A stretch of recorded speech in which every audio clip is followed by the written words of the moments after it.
예, 오늘 이 시간에는요, 기독교의 신학 분야에 대해서 말씀을 드리겠습니다. The Departments of Christian Theology.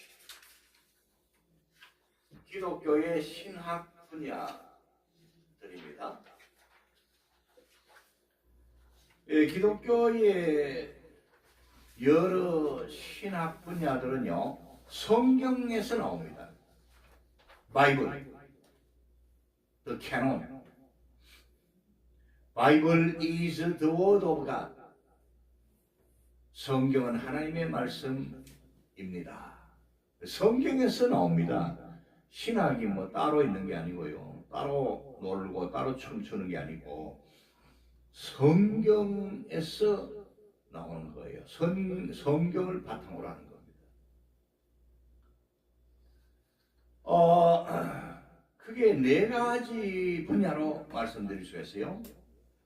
성경신학, Biblical Theology, 조직신학, Systematic Theology, 역사신학, Historical Theology, 실천신학, Practical Theology. 유인물을 제가 나눠드렸는데 그걸 보시면서 설명을 들으시기 바랍니다. 이렇게 이제 기본적으로 네 가지 분야로 나누는데 요즘은 실천신학에서 말이죠. 목회 상담학을 상담신학, 선교학을 선교신학, 기독교 교육학을 교육신학, 목회학을 목회신학 이렇게 이름을 붙이기도 합니다. 그러나 그 넓은 의미에서 볼 때 이러한 것들이 다 실천신학에 들어갑니다. 자, 그러면 차례대로 제가 간단하게 말씀드리겠습니다. 성경신학에는 어떤 것들이 포함되는가?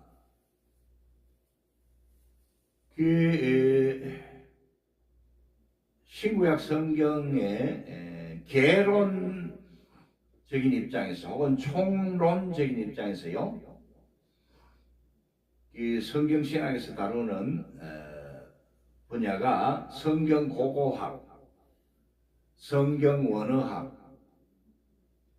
성경원어학이라면은 구약은 히브리어와 약간의 아람어, 신약은 여러분 헬라어와 약간의 아람어. 헬라어도 이제 코인의 헬라어인데 코인의 헬라어로 기록된 신약 성경. 그리고 이제 성경 해석학이 있어요. 성경 해석학. 성경 해석학에는요 여러 가지 종류들이 있습니다. 문법적 해석법, 문맥적 해석법, 역사적 해석법, 영적 해석법, 상징적 해석법, 비유적 해석법, 예표적 해석법. 예표적 해석법을 다른 말로는 모형적 해석법이라고도 말합니다. 그리고 이제 풍류적 해석법, 영어로는 allegorical interpretation 그렇게 말합니다. 여기 풍류적 해석법은요, 성경에 나오는 그 어느 구절들을 이제 현실에 맞게 설교자의 입장과 입맛에 맞게 여러 가지로 번역해내는 겁니다. 그러다 보면 이제 문제가 발생하는데 그 본문이 의도하는 본래의 뜻을 전하지 못하고 다른 많은 의미들, 다른 많은 그런 교훈들을 말하게 될 수가 있습니다. 이 장점도 있으면 단점도 있다는 거죠. 그리고 마지막으로 이제 통합적 해석법이 있습니다. 한 구절에 혹은 여러 구절에, 예를 들면 우리가 성경 구절을 택하잖아요. 설교하기 위해서, 성경 공부 교환을 만들기 위해서. 그때 뭐 세 구절 혹은 다섯 구절을 본문으로 택하면 그 본문에 어떤 해석법을 적용할 것인가는 설교자의 몫입니다. 설교자가 판단을 해야 돼요. 설교자가 신학 공부를 해야죠. 그런데 이제 몇 구절이지만은 한 가지 해석법만 적용하는 게 아니고, 예를 들면 첫 번째 구절에는 문법적 해석법을 적용하고, 두 번째, 세 번째 구절에서는 문맥적 해석법을 적용하고, 그 다음에 나머지 구절에는 영적 해석법 혹은 뭐 상징적 해석법, 이렇게 여러 가지 해석법을 동원해서 적용할 수가 있습니다. 이것이 이제 통합적 해석법입니다. 성경신학의 총론에 있어서는요, 그 다음에 이제 구약 총론, 구약 뭐 목록 있잖아요. 39권, 창세기부터 말라기까지. 그 뭐 이제 노래로 이렇게 이제 부르는 것도 있죠. 창세기, 출애굽기, 레위기, 뭐 이런 식으로, 그죠? 그리고 이제 그 한 권 한 권에 대한 인간편 저자, 그리고 그 성경 창세기가, 예를 들면 창세기가 아주 그 핵심적으로 전하는 메시지가 뭔가, 그리고 창세기 50장의 내용을 이렇게 분류하는 것, 창세기는 언제 기록되었는가, 뭐 창세기의 역사적 배경, 이런 것들을 이제 구약 총론, 구약 개론에서 다룹니다. 신약 총론도 마찬가지죠. 신약 총론도 여러분 마태복음부터 마가복음, 누가복음, 요한복음, 사도행전, 로마서, 고린도전서, 고린도후서 이렇게 쭉 나가잖아요. 요한계시록까지 그 한 권 한 권을 이제 개론적으로 다루는 거예요. 저 인간편 저자는 누구인가, 주요 메시지는 무엇인가, 마태복음의 내용을 분류하고, 마태복음은 언제 기록되었는가 등등, 이런 걸 이제 성경신학 개론에서 다룹니다. 그 다음에 이제 성경신학에 있어서요, 중요한 부분이 주석학입니다. 주석. 이거는 이제 성경 각권 혹은 각절 혹은 또 한 단어 한 단어에 대한 그 원어 연구, 해석, 메시지, 교훈을 밝히고 찾아내는 거예요. 이게 굉장히 중요하죠. 그리고 성경신학에 있어서 세 번째는 성경신학입니다. 구약신학, 신약신학. 구약에서는 주요하게 다루는 뭐 여러 주제들, 말하자면 뭐 창조신학이라든지 족장신학이라든지 언약신학이라든지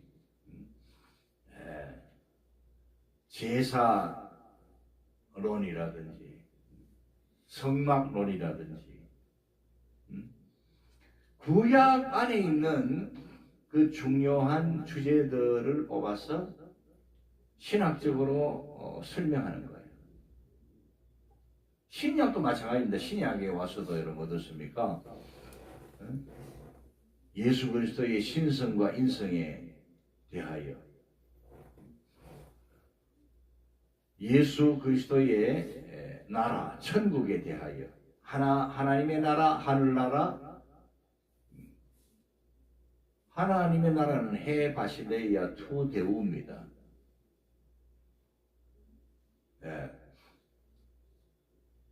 그리고 또 신약에 보면 중요한 그런 주제들이 많잖아요. 마태복음에 있는 마태 신학, 누가 신학, 마가 신학, 요한 신학, 바울 신학, 많은 그런 주요 주제들을 찾아내서요. 그걸 성경적으로 신학적으로 설명하는 거예요. 체계적으로 설명하는 거예요.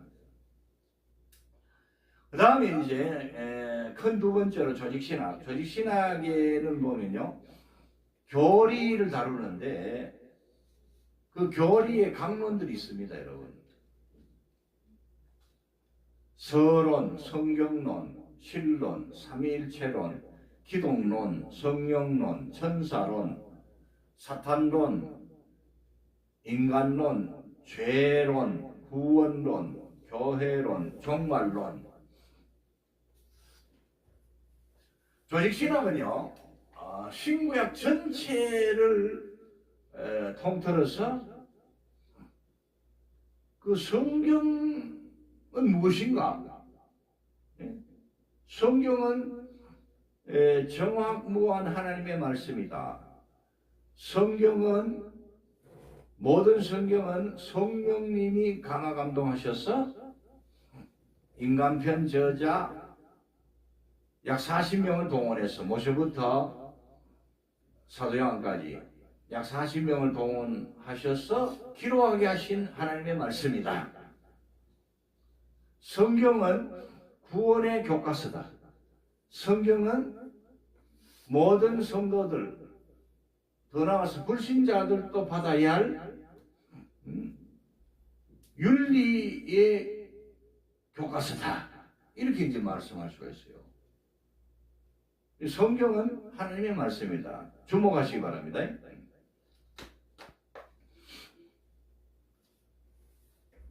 물론 이제 원본 성경들이 있었고, 그리고 사본들이 있었고, 그 다음에 이제 구약을 목록화해서 정경 39권을 정리했고, 신약을 또 정리해서 27권으로 캐논 정경을 만들었습니다.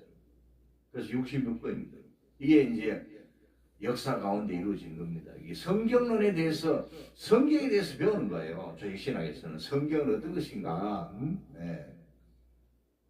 그러니까 조직신학은 그 하나하나의 주제에 대해서 체계적으로, 논리적으로 깊이 있게 설명하는 겁니다. 신론하면 하나님, 요 하나님, 전전능하신 하나님, 영원 불변하시는 하나님, 무소부지하시는 하나님, 창조주 하나님, 구원주 하나님, 심판주 하나님, 통치주 하나님, 만군의 여호와 하나님, 하나님에 대해서 이제 정리해서 가르치는 것이 조직신학의 신론입니다. 삼일체론은 성부, 성자, 성령님의 일체되심을 가르치는 조직신학의 한 분야고요. 그리고 이제 기독론에 와서는 이제 예수님에 대해서 집중적으로 이제 가르치는 거예요. 예수님의 신성과 인성, 말씀이 육신이 되신 예수님, 그 말씀이 육신을 입으셨다. 그 말씀이 성령으로 동정녀 마리아, 처녀 마리아의 몸에 잉태하셔서 태어나셔서 인류 구원을 이루셨다. 예수님의 공생에, 예수님의 십자가 위에서의 대속사역의 완성, 3일 만에 부활하신 40일 동안 자신의 부활을 친히 많은 증거로 많은 사람들에게 증거하시고 성천하시고, 지금은 하나님 우편에서 성령님을 보내주시고 만유를 통치하시고 만물을 다스리신다. 교회의 머리가 되신다.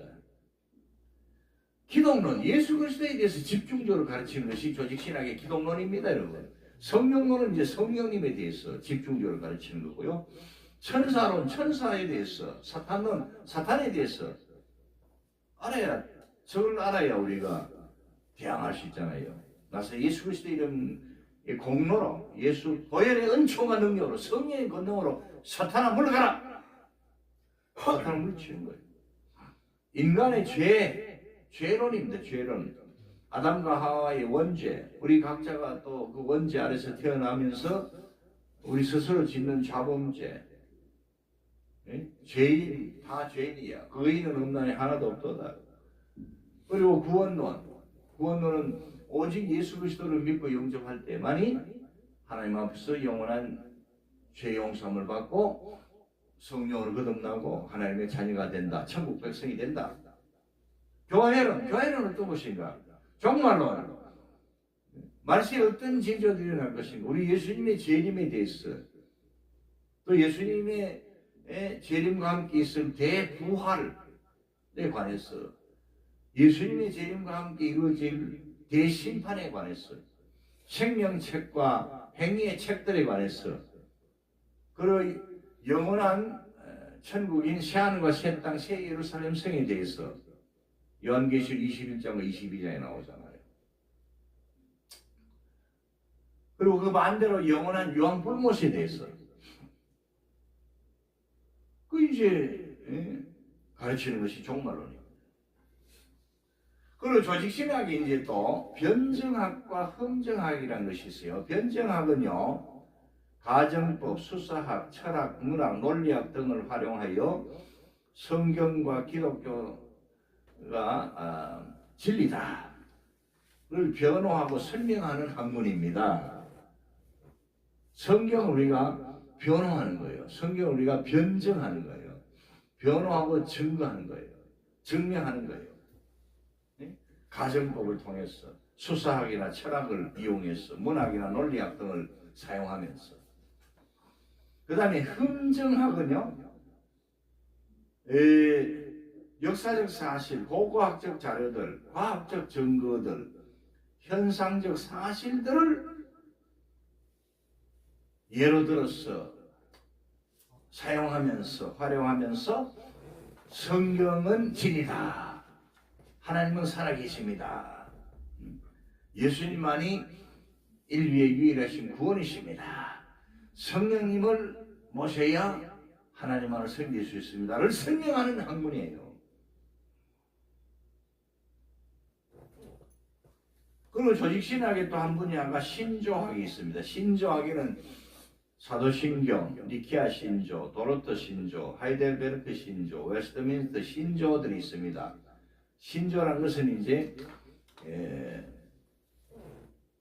신앙 고백에 있어서, 신앙 생활에 있어서 성경에서 뽑아낸 가장 중요한 핵심적인 그런 그 내용들입니다.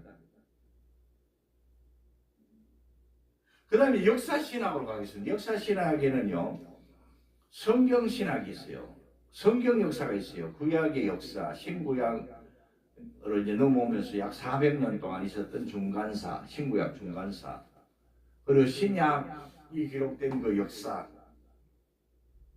아시겠습니까? 구약은 모세부터 말라기까지, 신약은 여러분 최초에 기록된 성경을 이제 학자마다 다르지만은 마가복음으로 봅니다.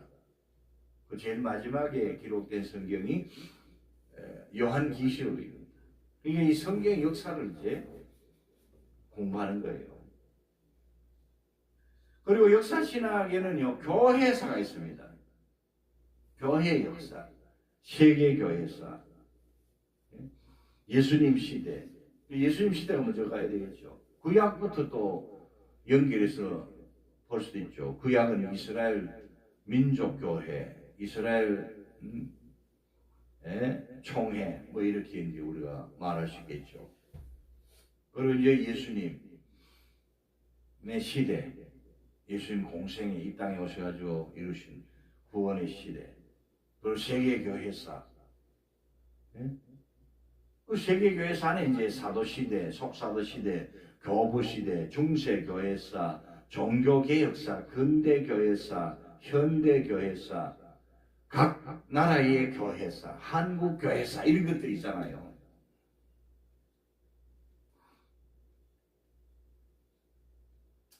그리고 이제 마지막으로 실천신학. 실천신학은 여러분 어떻습니까? 이 앞에 말씀드린 성경신학, 조직신학, 역사신학들은요, 좀 이론신학이라고 말한다면,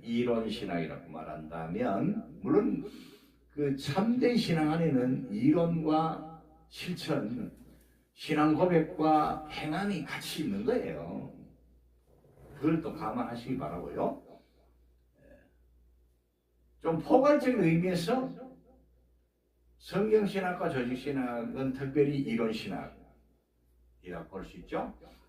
역사신학은 이 이론신학이 성경이 어떻게 시대마다 이루어졌는가, 교회가 세워졌는가, 성도들에게 전해졌는가, 적용된 겁니다. 역사신학에 대해서. 그걸 살펴보는 거죠. 그 역사를 살펴보는 거니까 역사는 여러분 이론만 가지고 역사라고 말하지 않잖아요. 역사는 오히려 실천이 더 중요하잖아요. 실존, 실천 이게 더 중요하잖아요. 실존, 실천이 없는 역사는 그냥 관념론적 역사입니다. 관념론적 역사라는 것은 생각 속에서만 있는 역사예요. 근데 우리 참 역사는 여러분 어떻습니까? 히스토리, 실제와 팩트, 사실과 라이프, 삶이 있어요. 이게 역사죠. 교회 역사는 살아있는 말씀의 파노라마, 복음의 파노라마, 교회들이 세워진 역사, 그 교회 안에 소속된 성도들, 성도 한 사람 한 사람들의 삶을 말해줍니다, 여러분. 그 때문에 역사신학은 이론신학과 실천신학을 강하게 접목한 것이다, 이렇게 볼 수 있죠. 그리고 이제 실천신학도 마찬가지입니다. 실천신학은 이런 그대로 실천하는 거죠. 이론을 가지고 내게 적용하고 교회에 적용하고 우리의 삶에 적용하는 겁니다. 여러분. 예배학 그렇잖아요. 예배 우리가 이론만 알고 있으면 안 됩니다. 주목. 예배를 우리가 들어야죠. 실천해야죠. 전도 이론만 알면 안 되잖아요. 나가서 전해야죠. 복음을 전해서 사람들을 강건하여 데려다가 하나님의 집을 채워야죠. 길과 산 울타리로 가서 사람을 강건하여 데려다가 주님의 집을 채워야죠. 전도해야죠. 가서 모든 민족으로 제자를 삼아야죠. 따라합시다. 전도하자. 기도 그렇잖아요. 이론만 알고 있으면 뭐합니까? 실천해야죠. 실천신학에서 강조하는 것은 이론이 있으면 그걸 반드시 실천해야 된다. 그래서 여러분 잘 보십시오. 성경신학, 조직신학, 역사신학, 실천신학이 다 성경에서 나오는데 특별히 실천신학은 행함과 열매를 강조하잖아요. 삶을 강조하잖아요. 그러니까 이 신학 분야들이 각자 이렇게 떨어져 있는 것이 아니고 독립해 있는 것이 아니고 다 하나로 연결이 되어 있는 겁니다. 기도해야죠. 설교학 이론만 알면 뭐합니까? 그 이론을 잘 공부해서 설교 준비하는데, 설교 말씀을 하나님의 말씀 전하는데 사용을 해야죠. 목회 상담학 배워가지고 뭐합니까, 여러분? 실제 성도들하고 신앙 상담하고 목회 상담하는데 적용하고 사용해야죠. 선교학 배워가지고 뭐합니까? 이론만 배우면 안 되죠. 나가서 선교해야죠. 선교사로 나가서 복음 전하고 교회를 세워야죠. 그 현지의 사람들로 하여금 선교사들로, 목사로, 주의 종들로 일할 수 있도록 교육하고 양육하고 세워야죠. 땅 끝까지 복음을 전해야죠. 기독교 교육가 이론만 배우면 뭐합니까? 실천해야죠. 그걸 주일학교에 성도들에게 하나님 말씀 가르치는 교육에, 성경 교육에 적용하면서 그대로 실천하도록 가르치고 실천할 수 있도록 역사해야죠. 목회학 이론만 배우면 뭐합니까? 목회에 적용을 해서 목회에 열매를 맺어야죠. 교회가 성장하고 성도들의 신앙이 성장하고 성숙하도록 잘 가르치고 양육하고 인도해야죠. 교회 행정학 배워가지고 뭐합니까? 그러면 이론만 알면 뭐합니까? 교회마다 이제 형편이 또 다르니까 또 목사님의 목회 방침도 있겠고요. 그보다 먼저 뭡니까? 하나님의 뜻에 맞게 성경 말씀에 맞게 목회를 해야죠. 그래서 교회 모든 행정이 잘 돌아가고 교회가 평안하고 모든 성도들이 또 기쁨으로 신앙생활하고 직분도 받아가지고 하나님께 충성하고 또 전도하고 선교하고 개척교회들을 지원하고 사회에 봉사하고 장학사업하고 구제사업하면서 복음을 전해야죠. 행정학 배워가지고 이론만 알면 뭐 하겠습니까? 그렇지 않잖아요? 교회 행정학, 교회 경영학 배워가지고 교회에 잘 적용해서 아름다운 교회, 성장하는 교회, 하나님께 영광을 올려드리는 교회가 되도록 해야 된다는 것입니다, 여러분. 이것을 여러분들이 꼭 기억하시기 바랍니다. 오늘은 성경을 바탕으로 하는 기독교 신학 분야에 대해서 말씀을 드렸습니다. 이상입니다. 대단히 감사합니다. 네.